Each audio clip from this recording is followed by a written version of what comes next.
자, 여러분, 지난 시간에서 이어서 마저 하도록 하겠습니다. 자, 지난 시간에 이제 분업과 전문의 원리를 했었고, 이제 오늘 그 다음 이렇게 안 넘어가나? 조정 통합의 원리에 대해서 얘기를 할게요.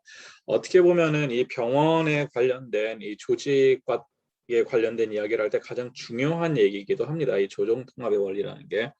그래서 조정 통합의 원리라는 거는 핵심이 뭐냐면은 각기 다른 조직의 업무와 중요성 등을 잘 조절하여 앞에서 얘기했었죠. 자, 병원이라는 하나의 조직이 있지만 그 아래 여러 가지 다른 성향을 지닌 조직들이 존재한다 했었죠. 뭐 의사들의 조직, 간호사들의 조직, 행정 직원들의 조직, 뭐 이렇게 여러 가지 조직들이 존재한단 말이에요. 그래서 각기 다른 조직의 업무하고 중요성 등을 잘 조절한다는 거예요. 이유는 뭐냐? 그들의 업무와 중요성이 차이가 있기 때문이다라고 이야기를 했었습니다. 뭐 대표적인 예로 의사들 같은 경우는 환자 치료에 포커스가 되어 있다면 행정에서 특히나 경영팀 같은 경우에는 뭐의 조직의 업무와 중요성이 있다 했죠. 얼마나 효율적으로 운영하느냐. 자, 이런 것에서 마찰이 발생한다고 얘기를 했어요. 그래서 업무와 중요성 등을 잘 조절하여 기업 전체의 목표 달성에 기여할 수 있다. 그래서 전체적인 기업, 뭐 병원이면은 병원, 그것에 이제 목표 달성에 기여할 수 있도록 각 부서 활동을 조정하고 통합해야 한다라는 이야기입니다. 자, 현대 조직 사회에서는 조직의 규모 증대로 인한 응집력 저하라든지 업무의 복잡화, 다양화, 이질성이 심화가 나타난다. 이 얘기는 뭐냐면은 분명히 하나의 기업에서 움직이고 있는데 일이 너무 복잡해지고 다양해지다 보니까 자기 부서 일에만 신경을 쓴다는 거죠. 그렇게 되면은 결과론적으로는 그 회사가 잘 돼야지 우리 부서도 존재하는데 그런 거를 잊어버리는 상황이 발생할 수도 있다라는 겁니다. 특히나 병원 같은 경우도 이러한 것들이 많이 발생을 하죠. 예, 서로의 목표가 분명히 전체적인 그 최종적 목표는 하나일지언정 본인 부서들이 갖고 있는 세부적 목표는 차이가 있기 때문에 이런 거를 조정 통합의 원리라고 이야기를 합니다. 반드시 알아두셨으면 좋겠고요. 이거 관련된 문제 여러분들이 마지막에 테스트 보잖아요. 네, 당연히 들어갔겠죠. 네, 그렇게 보시면 될 것 같고요. 뭐 계층제의 원리라는 거는 쉽게 해서 뭐 병원장부터 뭐 부원장, 부장, 과장, 계장 이런 식으로 되어 있는 거를 계층제의 원리라고 이야기를 합니다. 그래서 이런 거는 명령 일원하에 체계라이죠. 한 가지 명령으로서 쭉 내려와서 행하는 것. 자, 장점은 뭐가 있습니까? 예, 질서하고 통일성이 확보되죠. 과장 말이 틀리고 부장 말이 틀리고 병원장 말이 틀리고 이렇게 되는 것이 아니라 어떻게 된다? 한 개의 명령으로 쭉 전달이 돼서 그러면 한 개의 목표를 가는데 쉽겠죠. 여기저기 다른 말이 안 들어오니까 질서하고 통일성 확보에는 굉장히 편하다는 거예요. 하지만 조직의 경직화라는 거는 그렇게 되다 보면은 뭐가 되냐면은 오직 명령만 받고 일을 하는 딱딱해진다는 거예요. 조직이. 예. 유연해지는 것이 아니라 딱딱하다는 거죠. 내 할 일만 하면 돼. 나는 명령 받은 것만 하면 돼. 이런 식으로 자발적으로 무엇인가 조직이 혁신을 뭐 만든다든지 이런 데 관심이 있다기보다는 명령만 받아서 딱 그것만 하는 거 굉장히 딱딱해지는 그러한 이야기를 하고 있는 것이고요. 그래서 뭐 이런 거 쉽게 생각해서 여러분들이 알고 있는 회사의 하나의 조직도라고 보시면 될 것 같아요. 위에서부터 아래로 이게 가장 이 계층제의 원리가 잘 극단적으로 진행되는 곳이 어디예요? 어느 조직이에요? 군대 같은 데죠. 예, 하나의 명령으로 쭉 내려와서 하달돼서 하는 것. 장점은 질서하고 통일성이 확보가 돼요. 네, 맞습니다. 하지만 단점은 어때요? 다양한 의견을 낸다든지 이런 게 안 되죠. 명령을 복종하고 따라야 되는 그냥 단순한 체계로 운영이 되니까 다 장단점이 있어요. 좋고 나쁘고가 아니라 장단점이 있다. 자, 그다음에 이제 나오는 이제 통솔계층의 원리가 들어갔는데 이거 보시면 한 상급자 한 사람이 적정수의 하급자를 통제해요. 쉽게 해서 이 통솔계층의 원리라는 거는 내가 맡은 업무에서 몇 명을 통솔하는 게 가장 적합할 것인가. 뭐 군대로 치자면은 장군들부터 뭐 영관급, 위관급, 부사관, 일반 사병 이렇게 돼 있잖아요. 그런 식으로 했을 때도 가장 작은 단위인 어떤 소대라고 했을 때 소대보다 더 작은 게 이제 분대라고 있어요. 군대가 보면 그랬을 때 뭐 분대장 그래서 내무반에서 뭐 8명, 한 10명 되는 사람을 선임자가 지휘를 한다든지 뭐 이런 식으로 해갖고 상급자 한 사람이 몇몇을 통제를 할 것이냐, 그리고 몇몇을 통제하는 것이 적합할 것이냐, 이 얘기가 통솔계층의 원리라고 이야기를 합니다. 자, 그래서 병원 조직의 경우에는 행정관리직보다는 의료전문직의 경우가 직무 성질 등을 볼 때 통솔 범위수가 적다. 이 얘기는 무슨 얘기냐? 의사가 본인이 상급자가 돼서 자기 밑에 하급자 의사들을 두는 경우는 많지가 않죠. 반면에 행정관리직은 일반 회사처럼 되기 때문에 과장 밑에 뭐 그 개원들이 뭐 한 10명이 될 수도 있고, 하지만 의사는 한둘이서 움직이니까, 그래서 그런 차이가 있다라는 거예요. 그래서 병원 같은 경우에는 병원 조직은 통솔계층 자체가 이제 의사들 같은 경우는 좀 다르기 때문에 통솔계층이라는 것 자체가 조금 다르다는 거죠. 반면에 행정직은 일반 기업처럼 움직이고 뭐 이런 게 있습니다. 자, 앞에서 이야기했었던 명령 통일의 원리 보시면 직속상관에만 명령을 받아 복종을 하는 것입니다. 그래서 예를 들어서 내가 처음 신입사원으로 갔는데 나의 직속상관, 우리 과 과장의 명령만 받는 거지 옆에 부서의 과장의 명령까지 받으면 어떻게 할까요? 일이 진행이 안 되겠죠. 내 일도 하기 바쁜데 옆에 부서 일까지 해야 되니까. 그래서 지휘상의 안정감이 있고 통제의 효율성이라는 게 있어요. 그래서 직속상관에게만 받는 거예요. 암만 이 사람이 나보다 상관이지만 나한테 직속상관이 아니야. 그러면은 명령을 받을 의무가 없겠죠. 자, 이런 거를 이제 있습니다. 반면에 단점은 역시나 조직의 경직화. 무슨 얘기냐? 일이 딱 된 것만 한다라는 거죠. 주어진 일만 하는 거예요. 그 이외에는 자율적으로 움직인다든지 자발적으로 노력을 한다든지 그런 게 없고 주어진 것만 하는 것. 그래서 장단점은 다 존재한다. 뭐 망하는 조직 이런 거는 제가 뭐 재미로 집어넣은 거예요. 뭐 현실을 안지하고 뭐 보신주의, 나만 괜찮으면 돼, 뭐 고객 만족은 무시하고 생각 없이 시키는 일만 하고, 말은 쉬운데 쉽지는 않죠.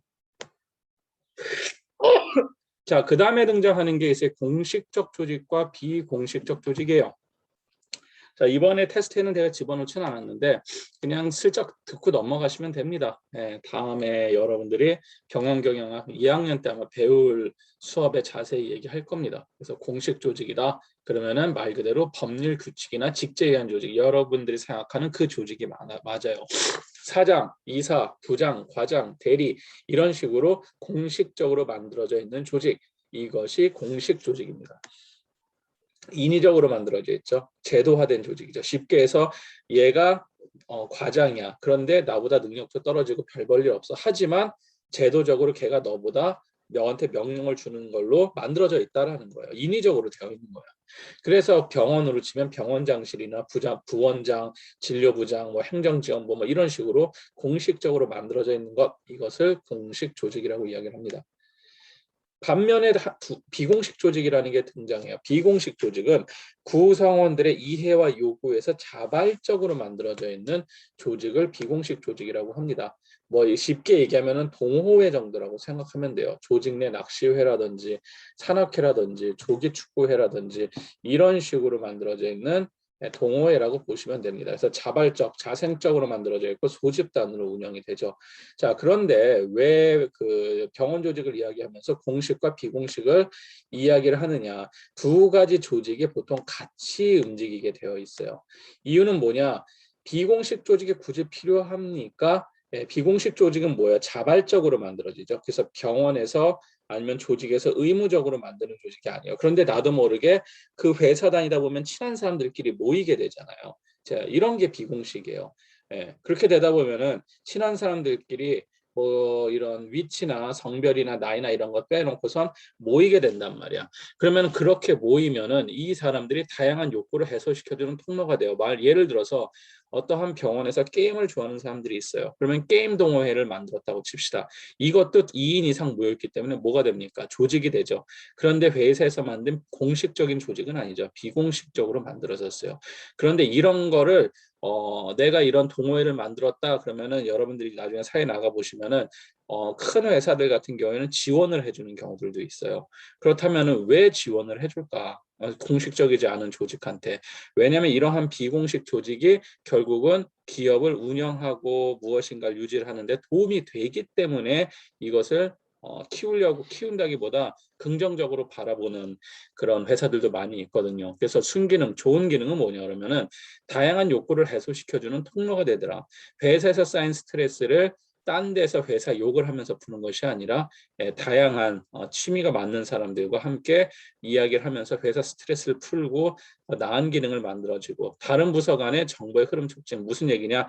우리 부서 사람들하고는 내가 사이가 안 좋아. 하지만 다른 부서 사람들하고는 일하고 얽히지 않았기 때문에 사이가 좋단 말이야. 그러면서 서로 간의 정보 흐름이나 이런 것들도 자연스럽게 얻을 수가 있고, 반면에 역기능은 일부 구성원들이 소외된다. 그래서 이 비공식 조직이 커져버리면 이 비공식 조직에 못 들어간 조직원들 같은 경우에는 무엇인가 되게 아웃사이더로 노는 느낌이 들 것이고, 뭐 이런 것이 있을 수 있고요.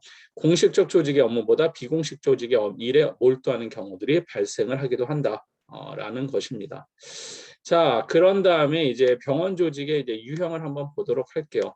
여기 보시면 라인 조직, 라인 스텝 조직, 안정적 조직, 매트릭스 조직 이렇게 있는데 그냥 이거 다 넘어가셔도 돼요. 지금 다 안 하셔도 되고 제가 안 한 거는 시험에 내지 않습니다.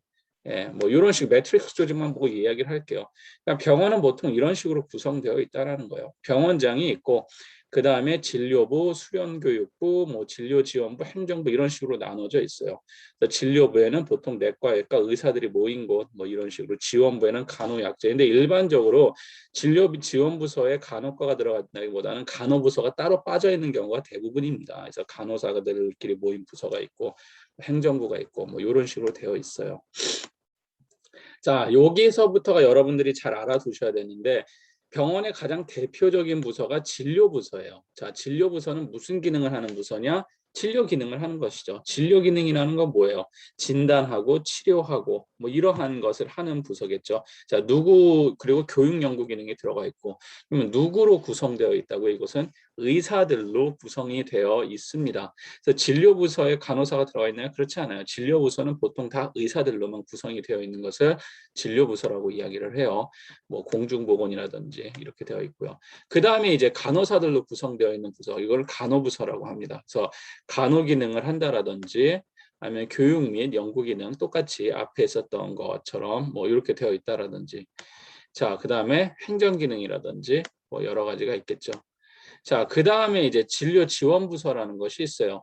자, 진료지원부서는 이제 그 병원들 따라서 조금씩 이제 이름이 다르긴 하는데 대표적인 것으로 뭐 중앙공급실이라고 얘기를 해요. 뭐 이거는 일반적으로는 중앙공급실이라고 많이 씁니다. 뭐 다른 이름으로 쓰는 곳들도 있겠지만, 자, 여기서 말하는 중앙공급실은 뭐냐? 말 그대로 지원부서죠. 그래서 병원에서 보통 뭘 하냐 그러면은 여러분들 병원에서 쓰는 여러 가지 물건들이 있잖아요. 이 기본적으로 약부터 해갖고 뭐 붕대라든지 주사기라든지 뭐 목발이라든지 여러 가지들이 있죠. 이런 거를 이제 중앙에서 공급을 해주는 거예요. 쉽게 해서 창고에서 다 갖고 있다가 물품 공급하듯이 공급하는데, 제가 아까 약을 얘기했는데 약을 중앙공급실에서는 이제 약 같은 경우에는 따로 또 떼어서 해요. 약제과에서 또 따로 떼어서 하고, 그리고 약품 구매 부서를 따로 운영하는 데들이 거의 훨씬 더 많은 걸로 제가 알고 있습니다. 그래서 일반적으로 중앙공급실 하면은 어떠한 그 병원에서 사용되는 그런 소비되는 물건이나 이런 것들을 공급해주는 부서를 중앙공급실이라고 이야기를 합니다. 자, 그리고 진료를 지원하는 것 중에서 중앙공급실에서 의무기록실이라는 것이 있어요. 이제 의무기록실은 누가 모여서 일을 하죠? 의무기록사들이 모여서 하죠. 의무기록, 메디컬 리코드죠. 자, 메디컬 리코드에 관련된 거. 지금은 EMR이라 해서 그 종이가 아니라 그 컴퓨터를 통해서 진행을 하죠. 그래서 병원에서 일어나는 여러 가지 처방부터 해서 모든 기록을 관리하는 것이 의무기록실이에요. 그래서 의무기록사들이 일을 하고, 지금은 의무기록사를 보건의료, 뭐 정보관리사 뭐 이런 식으로 이름이 바뀌었는데 그런 분들이 있는 곳이 이제 의무기록실입니다. 그래서 이런 것들도 하나의 진료 지원 부서다 라고 아시면 될 것 같습니다. 자, 그 다음에 보시면 이제 영양실이라는 것이 나오죠. 자, 영양실 같은 경우에는 병원들에서는 무엇이 있습니까? 의원과 병원의 가장 큰 차이가 뭐죠? 입원 환자죠. 입원 환자. 자, 입원 환자를 했을 때 입원 환자들은 뭐가 나와요? 병원밥이 나오죠. 그럼 그 병원밥에 대해서 뭐가 됐어요? 아무거나 주면 되나요? 그렇지 않아요. 그것에 대해서 어떠한 식단이라든지 이런 거를 관리를 해야 되겠죠. 영양사들이 있죠. 자, 그래서 이런 곳을 영양실, 그래서 진료를 지원해주는 부서다라고 이야기를 합니다. 자, 그리고 약제 부서는 보통 따로 떼어 나와 있어요. 그래서 약을 조제한다든지, 근데 여기 잘못되어 있는 것 중에서 이게 이제 책에서 제가 갖고 온 건데, 투약 기능이라는데 투약은 약을 주사를 놓는다든지 먹이는 거거든요. 이건 약제 부서에서 하지 않아요. 이건 누가 하냐면은 간호부서에서 하든지 아니면 진료실에서 하는 것이에요. 진료부서에서. 이거 책에서 갖고 왔는데 조금 부정확하게 쓴 것 같고, 약제 부서는 그냥 보통 무엇을 하냐, 가장 큰 게 약을 조제를 하겠죠. 그리고 약 불출이라 그래요. 그러니까 약이 그 사갖고 들어오죠. 병원에 사서 들어오면은 이렇게 저장해 놓는단 말이에요. 예, 약을 저장해 둬요. 그래서 약 같은 경우에도 그 뭐 실온에 보관하는 약이 있고, 그러니까 상온에 보관하는 약이 있고, 냉장 보관약이 있고, 냉동 보관약이 있고, 뭐 여러 가지 종류로 보관법이 다르단 말이에요. 자, 그러면 약이 들어왔어요. 그러면은 약을 쓰려 그러면은 그 약을 그냥 막 갖다 쓰는 것이 아니라 해당 부서에서 처방전이 내려오죠. 그러면 그 처방전에 따라서 약이 넘어가요. 그런데 여러 가지 방식이 있어요. 이것을 약제과 중앙에서 관리하는 방식이 있고, 뭐 아니면 카트 시스템이라 해서 카트에다가 일정 약을 놓고 기한마다 그 각각 부서에다 채워두는 시스템도 있지만, 어쨌든 약을 조제하고 관리하는 업무를 합니다. 이게 약제 부서예요. 그래서 먹는 약만 조제하는 게 아니라 주사제라든지 아니면 수액이라든지 뭐 여러 가지들을 조제를 하기도 하고, 관리하고, 분출하고 불출하기도 하는 그런 업무를 하는 곳이 이제 약제 부서겠죠. 그래서 약제 부서고, 교육 및 연구 기능들도 뭐 들어가 있다라고 해요. 강하진 않지만, 그리고 뭐 행정 기능들은 당연히 있겠죠. 여기서 말하는 행정 기능은 뭐 간호사도, 간호부서도 그렇고 진료부서도 그렇고 약제부서도 그렇고 각각의 행정적인 업무들이 있어요. 환자들이 오면은 처방전을 쓰잖아요. 진료부서에서 쓰고 끝나는 것이 아니라 그것이 몇 명이 왔는지, 뭐 무슨 약을 타갔는지 뭐 이런 것들도 다 기록하고, 이런 행정 업무들이 있어요. 실제 병원 가면은 뭐 쉽게 해서 약제부서에서 행정 기능 같은 경우에는 뭐 약을 오늘은 어느 과에 얼만큼 나갔고 무슨 약은 얼만큼 썼고 그거 다 기록을 하거든요. 과거에는 이거를 일일이 손으로 기록하던 시절도 있었어요. 그런데 이제 지금은 모든 게 자동화됐죠. 전산화 시켰기 때문에 그렇게 하지는 않는데, 그래서 오늘 뭐 나간 약부터 해서 약의 수량이 얼만큼 재고가 남아 있고, 그래서 그 다음 건 언제 그 신청을 해야 돼, 뭐 이런 한 업무들이 있단 말이에요. 자, 이런 것들을 이제 대표적인 행정 지원, 아니 행정 기능이라고 이야기를 하죠. 다음에 이제 행정 및 관리부서라는 게 있어요. 그래서 행정 사무 부분, 그래갖고 뭐 병원에서 일어나는 어떠한 행정 업무에 관련된 것들. 그리고 시설행정관리 부분, 그래서 이제 그 병원에서도 여러 가지 시설들이 있잖아요. 그렇죠. 뭐 기기에 관련된 것들도 있고, 아니면은 뭐 쉽게 해서 병원 창문, 문 여러 가지 시설들이 있단 말이에요. 그것도 관리하는 부분이 또 되어 있고요. 자, 이런 부서들이 있고요. 계획 통제하는 부분, 그래서 뭐 환자라든지 아니면 뭐 여러 가지 문제에 대해서 뭐 그런 것들이 있다라고 보시면 될 것 같고요. 자, 뭐 이거는 신경주병원 조직도라고 하는데, 그냥 병원에서 실제 조직도가 어떻게 되어 있는지 이제 오픈 소스로 되어 있는 거를 제가 그냥 따왔어요. 모든 병원이 이렇게 생긴 건 아니에요. 그런데 실제 어떤 식으로 되어 있는지 그냥 노출시킨 거를 따온 겁니다. 그래서 보시면 뭐 이런 식이에요. 이사장이 있고 병원장이 있죠. 가장 병원장이 있으면 일반적으로는 병원이 크게 두 가지로 나눠져 있어요. 이거는 신경주병원뿐만 아니라 제가 생각할 때는 거의 대부분의 한국에 있는 병원은 이런 시스템을 가는데, 진료부원장과 행정부원장 이렇게 두 개로 보통 나눠져 있습니다. 자, 진료부원장 같은 경우에는 그 이제 의사들이죠. 의사들에 관련된 것들. 그리고 행정부원장은 이제 행정 업무 쪽에 관련되어 있는 뭐 이런 식으로 나눠 놓죠. 자, 그래서 진료부원장 보면 진료 일과 쭉 되는데 의사들 조직이라고 보시면 돼요. 자, 약제실은 어디에 두 군데 다 껴 있죠. 그래서 일반적으로 약제실은 굉장히 작은 조직이기도 하지만 그냥 따로 노는 경우들도 많이 있습니다. 그다음에 행정부원장 밑에다 집어넣는 경우들도 있고. 자, 그래서 행정부원장에 뭐 간호, 뭐 진료지원부서, 원무부서, 총무부서, 관리부서에서 행정부서를 이렇게 또 다양하게 쪼개는 경우들도 있고, 뭐 이런 식으로 뭐 보통 되어 있다라고 보시면 될 것 같습니다. 자, 뭐 병원 직원의 뭐 축성 옛날 거죠. 뭐 이런 거는 뭐 그냥 한번 읽어보고 넘어가시면 됩니다. 자, 뭐 고객 국가 고객 만족도 지수 뭐 이거는 옛날 얘기예요. 지금은 많이 변했습니다. 자, 됐습니다. 자, 그렇게 되면은 여러분들이 이번 학기에 그 하을 제가 올려놓은 그 자료는 다 이제 수업을 한 것 같고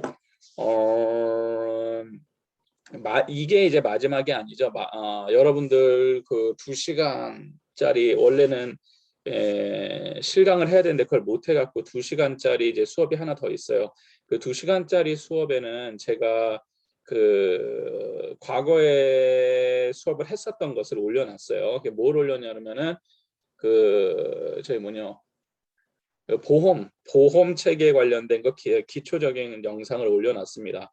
자, 그런데 그것에 관련된 자료는 제가 올리진 않았어요. 그냥 여러분들이 PPT를 보시면서 이해하시면 돼요. 대신 제가 그것에 대한 거는 시험에서 내지는 않았습니다. 시험에서 범위는 들어가지 않지만 여러분들이 그 수업은 들으셔야죠. 수업은 들으시고 그냥 가볍게 들으시고 이해하시면은 될 것 같습니다. 그래서 마지막 2개 대신 PPT 왜 안 올려요? 그러지 제가 일부러 안 올렸어요. 그 PPT는 나중에 수업에서 또 하고 시험에 내지 않기 때문에 여러분들이 수업에 PPT는 공유가 화면에는 공유가 돼요. 그런데 자료는 안 올렸으니까 그렇게 이해하시고 그 대신 수업은 듣지만 시험엔 나오지는 않지만 수업은 꼭 들어주시기 바랍니다. 자, 그리고 뭐 그런 식으로 해주시면 되고 자, 그러면 여기에 이제 테스트를 여러분들이 보는 것으로 알고 있는데 테스트는 제가 올린 거 PPT에 전부 다 들어가요. 전부 다 들어가고 이 내용이 이제 뭐 모든 걸 제가 20문제를 냈는데 객관식으로 볼 예정입니다. 다 객관식이에요. 그래서 좀 쉽게 하려고. 그리고 그것도 어려울까 봐 이거 확정은 아닌데 제가 이제 한번 조교 선생님하고 이제 담당자하고 이야기를 한 다음에 확정을 하는데 아무래도 뭐 제가 이렇게 하겠다면 진행될 확률이 높은데 제가 생각하고 있는 거는 이게 테스트를 봐서 여러분들이 뭐 성적을 막 이렇게 하는 게 문제가 아니라 공부시키는 게 문제잖아요. 그렇죠? 입학하기 전에 이제 개론을 공부시키는 게 목적이라 A4 용지 한 장에다가 여러분들이 공부를 해서 나름 요약을 해서 완전한 오픈북은 아니고 한 장에다가 여러분들이 내용을 다 알아서 하셔서 한 장 정도 이제 컨닝이란 표현보다는 여러분들이 참고할 수 있는 A4 한 장, 딱 한 장만 해줄까라고 생각을 하고 있습니다. 그렇지 않으면은 경험에 의하면은 성적이 좀 많이 안 좋게 나오는 확률이 많이 있어서 그렇게 할까 지금 생각인데 거의 그렇게 할 것 같아요. 그러니까 여러분들이 뭐 작게 글씨를 쓰던 크게 글씨 다 상관없어요. A4 딱 한 장만 한 장에다가 여러분들이 공부하든지 요약을 하든지 쉽게 해서 커닝 페이퍼죠. 그렇게 나쁘게 말하면 근데 커닝 페이퍼가 아니라 여러분들이 그것을 보고선 도움을 얻을 수 있는 그러니까 다 암기하는 데는 분명히 무리가 갈 거라고 봐요. 내용이 좀 많기 때문에 그래서 그런 식으로 지금 진행할 예정이니까 여러분들이 공부를 하시면서 A4 용지 한 장에다가 시험 때 갖고 들어갈 A4 용지 한 장에다 잘 정리를 하셔서 보시면은 좋을 것 같습니다. 이렇게도 안 하는 학생들이 있어요. 네, 그렇기 때문에 뭐 그렇게 아시면 될 것 같고 그리고 뭐 이게 성적으로 인해 갖고 여러분들 엄격하게 뭐 판단하려는 목적이 아니고 공부시키는 것이 목적이기 때문에 뭐 그렇게 알아두시면은 좋을 것 같습니다. 자, 그래서 이제 원래는 대면을 했어야 되는데 코로나 때문에 하지를 못했고 뭐 그런 식으로 해주시고 분명히 제가 이렇게 영상에다가 남겼는데 영상 안 보고 대충 넘어가는 사람들은 뭔 말 하는지를 모르겠죠. 시험에 왜 이렇게 어려웠나요? 뭐 이런 얘기가 나올 테니까 분명히 이야기를 했습니다. 제가 영상에서. 자, 그렇게 해주시고. 자, 그래서 그런 식으로 마무리를 하시면 될 것 같고요. 여러분들이 이제 학교에 입학을 하게 되면은 아마도 제 관련된 수업은 1학기 때는 원무관리하고 의료법 이렇게 있는데 제가 옛날에 2개를 다 했었는데 지금은 그냥 원무관리만 보통 맡고 있거든요. 그러니까 원무관리 의료법 뭐 2개일 수도 있고 아니면 원무관리만 될 수도 있을 것 같고요. 자, 그리고 보통 2학기 때 뭘 하지? 그리고 병원 경영 있고 했고, 저거는 이준 교수님이 하니까, 회계는 이준 교수님이 하고, 뭐 그런 식으로 해서 여러분들의 BIT 관련된 과목은 저하고 이제 만날 확률이 높죠. 그래서 제가 보통 2학년 과목을 많이 가르치는데 1학년 때도 보게 될 수도 있을 것 같습니다. 자, 그래서 어쨌든 그 다른 수업들도 잘 하시고 잘 하셔서 학교에서 봤으면 좋겠고요. 자, 그리고 마지막으로 이제 여러분들 그 시험에 관련된 얘기 잠깐만 하고 넘어가면은 그 한 장에다 뭐 요약을 하는데 주로 이제 많이 볼 게 처음에 이제 등장하는 그 PPT 1번 있죠. 그리고 거기에 보시면은 병원에 대해 관련된 어떤 기준이라든지 의료인이라든지 이런 건 여러분들이 반드시 알아야 되거든요. 그래서 제가 얘기했었던 거 그런 거 좀 잘 알아두시고 그런 거는 끝까지 암기해 두시는 게 좋으니까 해 두시면 되고 각 파트에서 제가 중요하다 뭐 이렇게 이거 그냥 입학한 다음에 이야기하면 될 것 같아요 라고 얘기한 거는 그렇게 그냥 넘어가시면 될 것 같아요. 네, 그렇게 하시면 되고 그 시험이 여러분들이 그냥 보고 베끼는 게 아니에요. 그래서 그렇게 그냥 암기만 해서 풀 수 있는 문제들도 있지만 여러분들이 이해를 해야지만 풀 수 있는 문제들도 있거든요. 그러니까 수업을 꼭 들으시고 그래서 이해를 하시는 쪽으로 진행을 했으면 좋겠습니다. 제가 아마도 1, 3, 4, 5, 2 뭐 이런 순서로 진행을 했으니까 제가 업로드 시킨 거 한번 쭉 다 보시면 도움이 될 거라 생각이 되고 강의 한번 들으시고 그렇게 하시면 좋을 것 같아요. 자, 그렇게 되면은 이제 다 마무리가 되는 것이죠. 마무리가 되고 여러분들 뭐 제가 면접 때 뭐 볼 수 있을지 아닐지는 모르겠는데 아무튼 뭐 좋은 결과가 있기를 바라고 다른 과목도 잘 하셔서 뭐 그렇게 마무리 잘 하셨으면 좋겠습니다. 자, 그러면 수고하셨고 그 학교에서 내년이죠. 올해는 아니고 내년에 볼 수 있으면 좋겠네요. 그렇죠. 오늘 하고 다음 학기 때는 또 그거 여러분들이 원래 학교 와서 직접 하는 거 있지. 뭐 아무튼 그렇게 해서 학교 와서 봤으면 좋겠습니다. 자, 수고하셨고 여기서 그러면은 마치도록 할게요. 예, 수고하셨습니다.